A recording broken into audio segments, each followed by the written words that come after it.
हमारे YouTube channel से जुड़ने के लिए सब्सक्राइब करें बज़्म हसन चैनल और बेल आइकन जरूर दबाएं। नेमत है ये उलमा जो बैठे हैं, ये भी अल्लाह की नेमत है। बिहिम युमतरून व बिहिम युरज़क़ून। अल्लाह उलमा के सदक़े में बारिश अता फरमाता है। अल्लाह उलमा के सदक़े में मखलूक को रिज़्क़ देता है।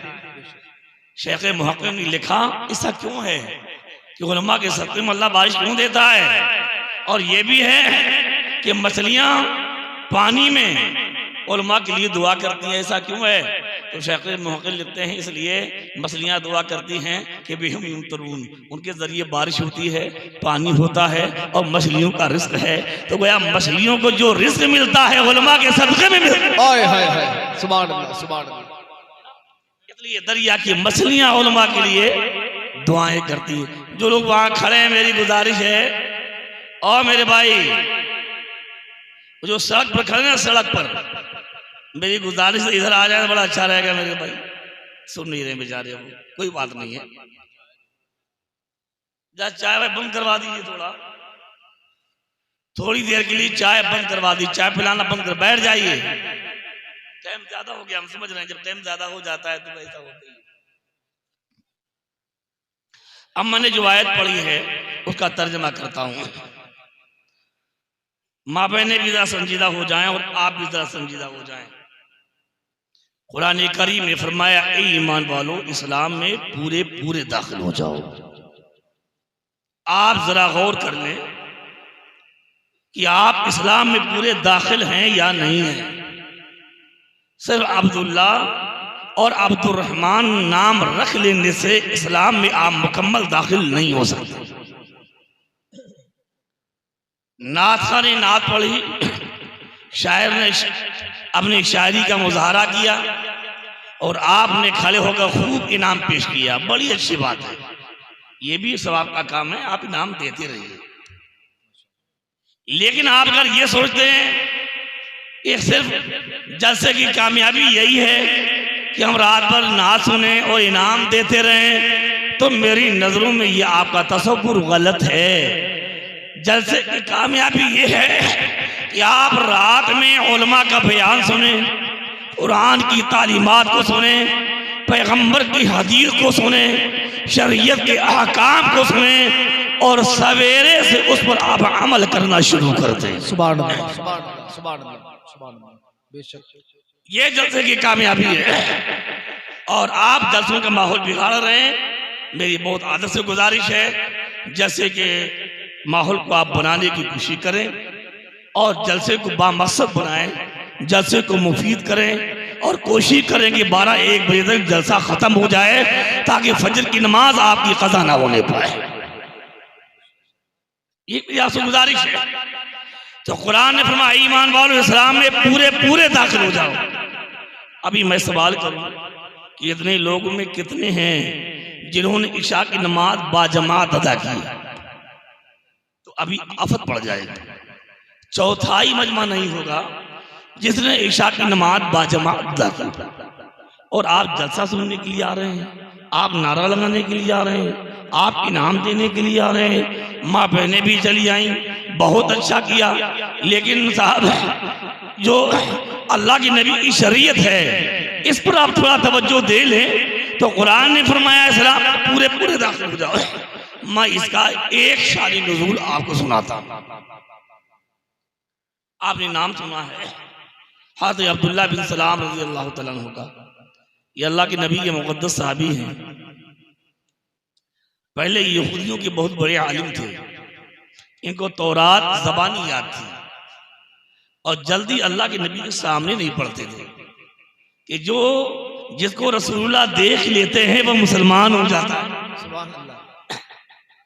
निगाहे मुस्तफा है ना, जिस पर पड़ गई तो पड़ गई। सिद्दीक़ अकबर पड़ गई, अफ़ज़ल बशर बादल अंबिया हो गए। उमर फारूक आजम को देख लिया तो मेरे नबी ने कह दिया, मेरे बाद कोई नबी होता तो उमर नबी होते। सुभान अल्लाह, सुभान अल्लाह। नबी की नजर है, जिस पर पड़ गई तो पड़ गई। तो वो सामने नहीं पढ़ते थे। अब सुभान अल्लाह, एक दिन मुकद्दर ने साथ दिया, अल्लाह की नबी की निगाह उन पर पड़ गई, आमना सामना हो गया, हाजिरी हो गई।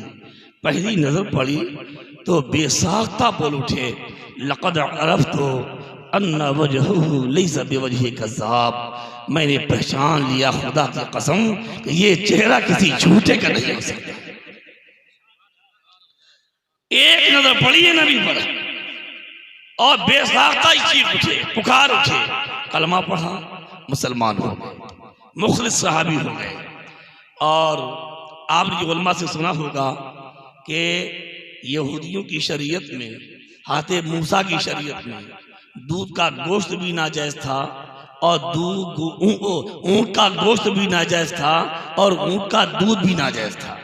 और इस्लाम में ऊंट का गोश्त भी जायज है और ऊंट का दूध भी जायज है। तो आपने सोचा कि ऐसा करें कि ऊंट का गोश्त और दूध इस्तेमाल भी ना करें और नाजायज भी ना कहें, तो दोनों शरीयत पर अमल हो जाएगा, शरीयत मूसवी पर भी और शरीयत मोहम्मदिया पर भी।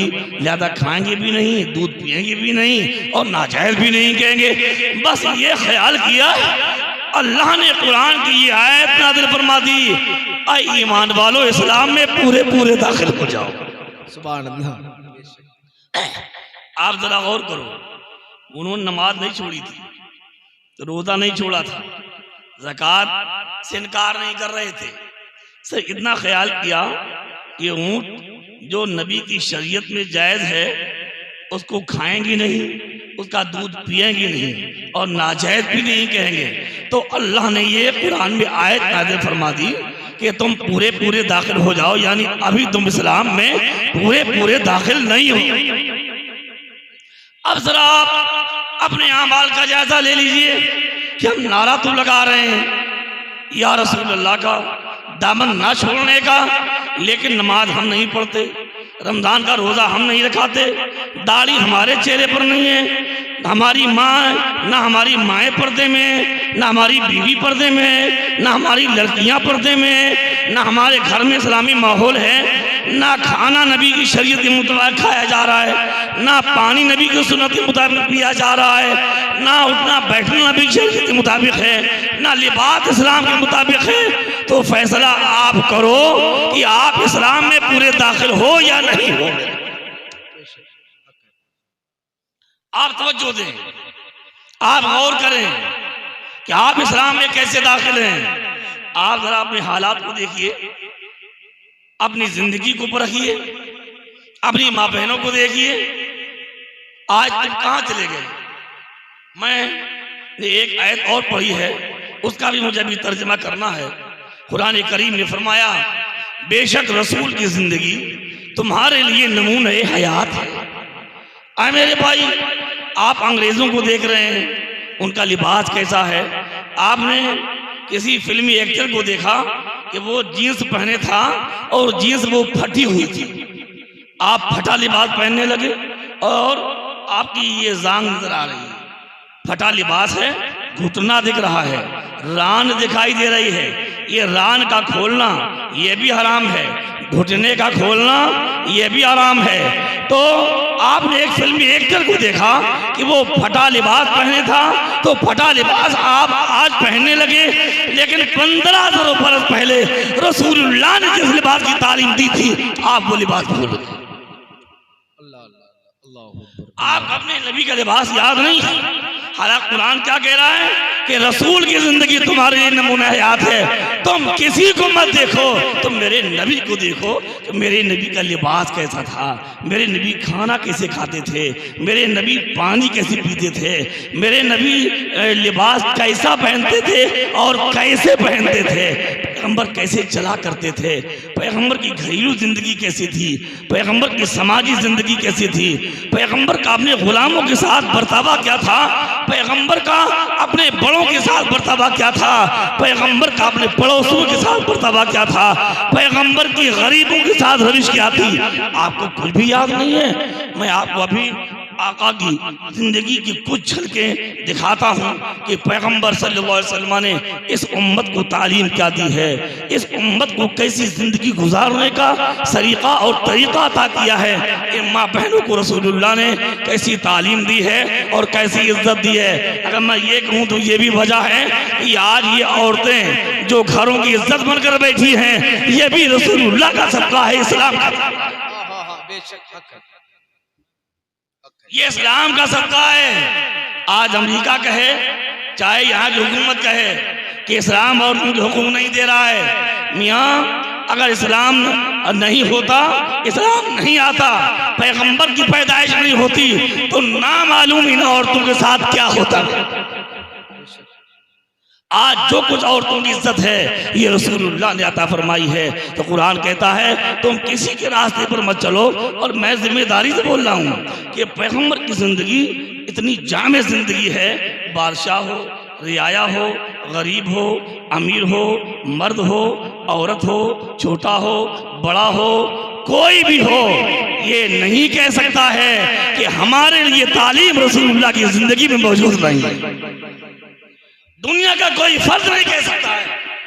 आप बचपन से आप देखिए अल्लाह के नबी सल्लल्लाहु अलैहि वसल्लम की जो बचपने का आलम था, जब छोटे बच्चे आते थे कि चलो मोहम्मद खेलने चलें, तो मेरे नबी क्या फरमाते थे, माँ खुलिक़्तु लिहाज़ा, मुझे खेलने के लिए पैदा नहीं किया गया है, रसूलुल्लाह फरमाते थे।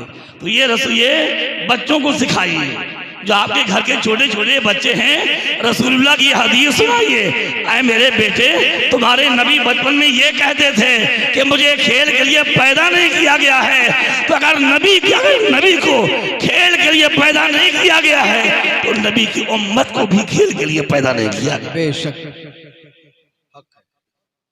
इस उम्मत को भी खेल तमाशे के लिए पैदा नहीं किया गया है। तो आप ये नौजवान लड़के हैं या छोटे बच्चे हैं, कोई गोली खेल रहा है, कोई ताश खेल रहा है, कोई क्रिकेट खेल रहा है। मैं मसला बयान कर रहा हूँ कि एक तो ये है कि मदरसे में बच्चे पढ़ते हैं, वो वर्जिश के तौर पर असर के बाद क्रिकेट खेलने लगे, तो ये खेल में शुमार नहीं है, ये खेल में शुमार नहीं है, ये वर्जिश के तौर पर ये जायज़ है। और वो क्रिकेट जो खेल के तौर पर खेला जाए वो नाजायज है। जो क्रिकेट खेल के तौर पर, ताश खेलना भी नाजायज हो रहा है, और ये तमाम कोई भी खेल कूद 2-3 चीज़ों के अलावा ये नाजायज व हराम है। तो आपके बच्चे खेल रहे हैं, आपके जवान खेल रहे हैं। अरे काश रसूलुल्लाह की हदीस याद होती और बचपन से आप बच्चों को रटाते, तो बच्चे कम से कम समझ तो जाते कि हमारी पैदाइश का मकसद क्या है। अब आगे बढ़िए, पैगंबर की 20 साल की उम्र थी, अभी नबुव्वत का ऐलान नहीं किया गया था, और मक्के का माहौल बड़ा खराब था। लोग आते तिजारत के लिए, तो वहां के ताकतवर लोग सामान खरीद के भगा देते थे, पैसा नहीं देते थे। लड़कियों को छीनकर उनकी इज्जत को लूटा जाता था। पैगंबर की 20 साल की उम्र थी, एक शख्स आया, उसकी लड़की छीन ली गई, एक शख्स का सामान छीन के भगा दिया गया, पैसे नहीं दिए गए। तो उस मौके पर हल्फुल फजूल वजूद में आई, जो उलमा ने पढ़ा है। अल्लाह को उस एक कमेटी बनी जिसका नाम हल्फुल फजूल था। फजल नाम के 3-4 लोग उसमें थे, इसलिए उसका नाम हल्फुल फजूल है। और उसके एक मेंबर रसूलुल्लाह भी थे। 20 साल की उम्र है, अभी नबुव्वत का ऐलान नहीं किया है। और इस कमेटी ने मक्के में ये हरम में बैठकर इरादा किया कि मक्के से हमें शराब निकालना है, जुआ खत्म करना है, अय्याशी खत्म करना है, बदकारियां खत्म करना है, बच्चियों की इज्जत को बचाना है। और पैगंबर उन अफराद के साथ उसके घर गए जिसने बेचने वाले के सामान ले लिया था, पैसे नहीं दिए थे, उससे पैसे दिलवाए। एक लड़की छीन ली गई थी, रसूलुल्लाह ने वो लड़की उसके बाप को दिलवाई। और मैं कभी कभी कहता हूं वो लड़की मुसलमान नहीं थी, अभी इस्लाम का ऐलान ही नहीं हुआ। वो लड़की मुसलमान नहीं थी, गैर मुस्लिम थी। और रसूलुल्लाह ने उस मालदार से छीन कर और उसके बाप को, ताकि रसूलुल्लाह ने ये तालीम दे दी कि इस्लाम सबकी हिफाजत करता है, मुसलमानों की भी हिफाजत करता है और गैर मुसलमानों की भी हिफाजत करता है। वो गैर मुस्लिम लड़की थी और रसूलुल्लाह ने उसकी इज्जत की हिफाजत फरमाई। 20 साल की उम्र थी, अभी नबी होने का ऐलान नहीं किया था और रसूलुल्लाह मक्के से बुराइयों का खात्मा कर रहे हैं। जब तुम्हारी 20 साल की उम्र होती है तो नौजवानों जरा आप बताओ कि 20 साल की उम्र में आप क्या करते हैं। रसूलुल्लाह 20 साल की उम्र जवान थे और ऐसे हसीन व जमील कि चांद देखे तो रसूलुल्लाह को देखकर शर्मा जाए। ऐसे हसीन व जमील कि अल्लाह ने ऐसा हुस्न वाला पैदा ही नहीं किया।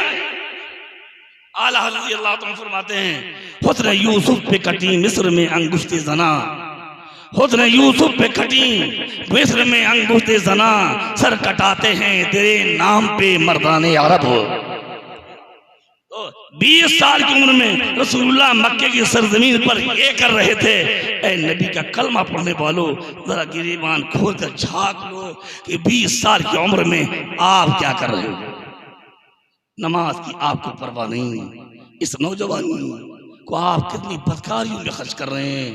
ताश खेल रहे हैं, मल्टीमीडिया मोबाइल हाथ में है, फिल्म देख रहे हैं, औरतों की लड़कियों की नंगी तस्वीरें देख रहे हैं, फिल्में देख रहे हैं, गाने सुन रहे हैं,